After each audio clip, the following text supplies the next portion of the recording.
በተቀዳሚ ሙፍቲ ሐጂ ዑመር እንድሪስ የቀብር ስነ ስርዓት ላይ የተነሳው አለመግባባት ምንድነው? ከአሜሪካ እስከ ኢትዮጵያ የሙስሊሙን ህብረተሰብ ለሁለት የከፈለውስ አስደንጋጭ ጉዳይ ምንድነው?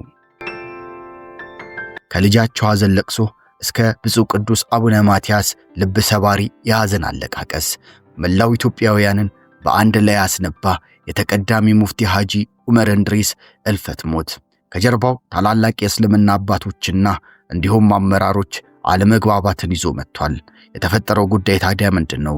ጉዳዩም ስር ሰዶ የኢትዮጵያ እስልምናዎች ጉዳይ ምክር ቤት መግለጫ ሰጥቷል። ሙስሊሞች መቃብር እያለ ተዛ ተቅበሩኝ ብቻ ይቅበሩኝ ማለት አግባብ አይደለም። ምክንያቱም ያው ሙስሊሞች ሲኖሩ ማህበረታውኛ ናቸው፣ ሲሞቱም ሸማ ቀብር አላቸው። ስለዚህ የራሳቸው የሆነ መቃብር አላቸው። ሁሉም ሰው ትንሹም ትልቁ ሀብታሙም ደሃው እዛ ነው የሚቀበረው። እሱ ግን ቤቱ ጓዳ ውስጥ ተቀበረ ማንም መጥቶ ዱዓ ያደርግለትም ማለት ነው። ራሱን ከሙስሊሞቹ ዱዓ እያራቀ ነው ማለት ነው። ከዚህም አኳያ አይሆንምና ማለት እንዲህ አይነት ኑዛዜ ማድረጉ ትክክል አይደለም። አስገዳጅ ሁኔታ ካለ ሊሆን ይችላል። ከኢትዮጵያ እስልምና ጉዳዮች የዑለማው ምክር ቤት የተሰጠ ወቅታዊ መግለጫ የሸሪዓውን መሰረታዊ መርሆች መሰረት በማድረግና የዑለማውን አንድነት የመጠበቅ የጋራ ጥቅምን ከግምት ውስጥ በማስገባት የኢትዮጵያ ዑለማ ምክር ቤት የቀድሞ ሙፍቲ ክቡር ሐጂ ዑመር እንድሪስ የቀብር ስነ ስርዓት ላይ ለመሳተፍ ከክቡር የኢትዮጵያ እስልምና ጉዳዮች ጠቅላይ ምክር ቤት ፕሬዝዳንት በመከተላቸውና በበርካታ ዑለማዎች እንዲሁም በሀገር ሽማግሌዎችና በታዋቂ የሙስሊም ሊቃን ታጅቦ በአንዋር መስጊድ የተከናወነው ሰላት ላይ ለመገኘት ችሏል። በመቀጠልም ኃላፊነት በተሰጣቸው አካላት በሚሊኒየም አዳራሽ በተዘጋጀው የሽኝት ስነ ስርዓት ላይ በመገኘት ወደ መጨረሻ ማረፋቸው ሸኝተዋቸዋል። በዚህ አጋጣሚ ልናጤን የሚገባው ነገር ቢኖር በኑዛዜያቸው መሰረት ከሙስሊሞች መቃብር ውጭ በቤታቸው አጠገብ እንዲቀበር የተወሰነ ውሳኔ በሀገራችን ታሪክ ታይቶ የማይታወቅ ክስተት መሆኑን ነው። እኛም የተዋሃዲን ገጽታ ለመጠበቅ ስንል ይህንን ድርጊት አጥብቀን እንቃወማለን። ድርጊቱ ለቀጣዩ ትውልድ ከጊዜ ሂደት በኋላ የሽርክናና የቀብር አምልኮ የሚያመራ ሰበብና መንገድ እንዳይሆን እንሰጋለን። የዑለማው ምክር ቤትም ይህንን ውሳኔ ሲወስን ተግባራዊ ሲደረግ ምንም አይነት ቅድመ መረጃ እንዳልነበረው ሊታወቅ ይገባል።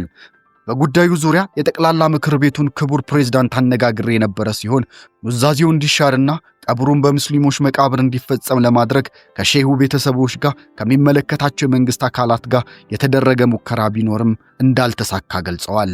በመሆኑም ምክር ቤቱ ከሸሪዓው መንፈስ ጋር የሚጋጩ እንዲህ አይነት ተግባራትን በብርቱ የሚቃወምና የሚያወግዝ መሆኑን ይገልጻል። በተጨማሪም ሁሉም ዑለማዎች የተሃዲን ክብር ለመጠበቅና ከሽርክና ለማስጠንቀቅ በማህበረሰብ ውስጥ መሰል ጉዳዮች ላይ ትክክለኛ የሸሪዓን ግንዛቤ እንዲያሰርጽና ግንዛቤ እንዲፈጥር አደራ እንላለን። ሼህ ዶክተር አሊ ሙሐመድ የኢትዮጵያ ዑለማ ምክር ቤት ፕሬዝዳንት።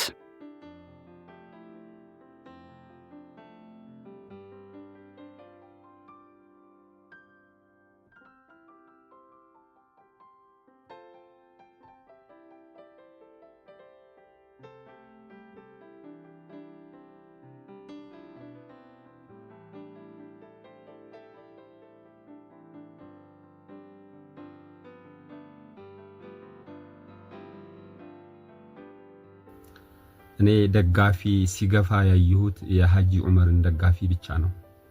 አለይሰ ሚንኩም ረጁሉን ረሺድ። እንደው አንድ ደህና ቤተሰብ ይጥፋ፣ አንድ እንደው ከጎናቸው የሚቆም እንዴት የቀብር ከቀብር ስነ ስርዓቱ አያይዞ እስከ ተቀበሩበት ድረስ ያለው ሙንከራቶች በጣም የሚዘገንኑት። ሁሉንም እንተውና እንዴት ቤታቸው ቀበራችኋቸው? ምን ነው ነብይ ነን አላችሁሳ? እስቲድላል ያደርጉታል። ነብዮችም የሚቀበሩት በሞቱበት ነው ይላሉ። ከዚህ መግለጫ በኋላ የተለያዩ ግለሰቦችም የየራሳቸውን አስተያየት ሰጥተዋል። ተቀዳሚ ሙፍቲ ሐጂ ዑመር እንድሪስ ኃይሌ ጋርመንት ዝቅ ብሎ ሰፈራ የሚገኘው ባለ 1000 ካሬ ቅጥር የመኖሪያ ቦታ የነበረውን ይዞታቸውን ወደ መካነ መቃብር እንዲቀይሩ ሐምሌ 20 2013 ዓ.ም በተጻፈ ደብዳቤ ለአዲስ አበባ ከተማ መሬትና ልማት ማኔጅመንት ቢሮ በጠየቁት መሰረት አስተዳደሩ ነሐሴ 5 2013 ዓ.ም በተጻፈ ደብዳቤ በሙፍቲ ጥያቄ መሰረት ይዞታውን ከቅጥር መኖሪያ ወደ መካነ መቃብር ለውጦላቸዋል። በመሆኑም ተቀዳሚ ሙፍቲ ሐጂ ዑመር እንድሪስ በዛሬው ዕለት የቀብር ስነ ስርዓታቸው የሚፈጸምበት ቦታ ከ5 ዓመት በፊት የመቃብር ስፍራ እንዲሆን ከአዲስ አበባ ከተማ አስተዳደር ሕጋዊ ፍቃድ የተሰጠው መሆኑ ሊታወቅ ይገባል። ስለሆነም ተቀዳሚ ሙፍቲ የሚቀበሩበት በመኖሪያ ቤታቸው ውስጥ ሳይሆን ሕጋዊ በሆነው የመቃብር ስፍራ ነው። ሙፍቲ ሐጂ ዑመር ከዛሬ 5 ዓመት በፊት ወደ መካነ መቃብር እንዲቀየር በደብዳቤ ጠይቀው የተቀየረላቸው ስፍራ መካነ መቃብር ከሆነ ባለፉት 5 ዓመታት እዛ አካባቢ ላይ አንድም ሰው አልሞተም ነው? ለምንድን ነው ያልተቀበረው ሌላ ሰው እዛ ጋር? ህዝቡን በእልህኝነት ወደ ሽርክ የምትነዱት ከሆነ ወላሂ አልዓዚም የምትጣሉት ከአላህ ጋር ነው። ይኸው የሽርኩን ጅማሮ ተመልከቱ። ጀናዛቸው የተቀመጠበትን ምንጣፍ ሰው በእጁ እያበሰ መዳበስ ጀመረ። በሩ ተከፍቶለታል ማለት ነው። ነገ ቀብራቸው ላይ ሄዶ ላለመስገዱ ሲጀመር እየተሰገደ ነበረ። ላለመስገዱ ምንም ዋስትና የለም። አንድ ኢብራሂም የሚባል አስተያየት ሰጪ እንዲህ ሲል ይጠይቃል፣ የሞተ ሰው የት ይቀበር? አሁን በማህበራዊ ሚዲያ እንደማነበው ሙፍቲ የት ይቀበሩ የሚለው አጀንዳ ሆኗል። ሐዘን በወረደብን ሰዓት እንኳን ፈርዶብን የመነታረኪያ አጀንዳ አናጣም። ሐቁ ግን ሰው የትም ይቀበር የት የአላህን የትንሣኤ ትእዛዝ አያዛባም። ለምን ቢባል እጅግ በጣም ብዙ አሊማዎች የመቀበር ዕድላቸው መንገድ ላይ ወርቀው ተቀብረዋል። በጦርነት ከነቤታቸው ተጨፍጭፈዋል። በእሳት ጋይተዋል። በእሳተ ገሞራ መሬት ተገለባብጦ ምልክት አልባ አድርጎ አስቀርቷቸዋል። ባህርና ውቅያኖስ የበላቸው ታላላቅ ሰዎችን ቤት ይቁጠራቸው። በአንጻሩ ህንዳዊ ሼክ ጃሃን ሚስታቸውን በቤተ መንግሥት ቀብረዋል። የነቢያችንና የቤተሰቦቻቸውም የሰባዎቻቸውም ቀብር አለ። ሌሎችም ልዩ ልዩ ስፍራ አላቸው። ሆኖም ከነቢያቱ ምንም እስከሌለው ሰው በመጨረሻ አንድ ላይ ይነሳል፣ አንድ ላይ ይጠየቃል። ለተለየ ቀብር የተለየ ፍርድ የለውም። የሙፍቲ ዑመር ትሩፋት ለአላህም ሆነ ለኛ ስራቸው እንጂ አስክሬናቸው የሚያርፍበት ቦታ ፈጽሞ አይደለም። የእርሳቸው ነገር በቃ ሞቱ፣ ተከተተ። መሬቱ ያው መሬት እንጂ ሌላ መሬት አይደለም። ስለዚህ ከፈለጉበት ቦታ ይቀበሩ። የሚያሳዝነው የመቃብር ጠባቂው ሆነ ጥያቄውን የሚያነሳው ሰው ራሱ የት እንደሚቀበር እንኳን አያውቅም። አራዊት ቦጫጭቀው ድራሹን ሊያጠፉት ይችላሉ፣ ወይም መቃብሩ የአሳ ሆድ ውስጥ ሊሆን ይችላል።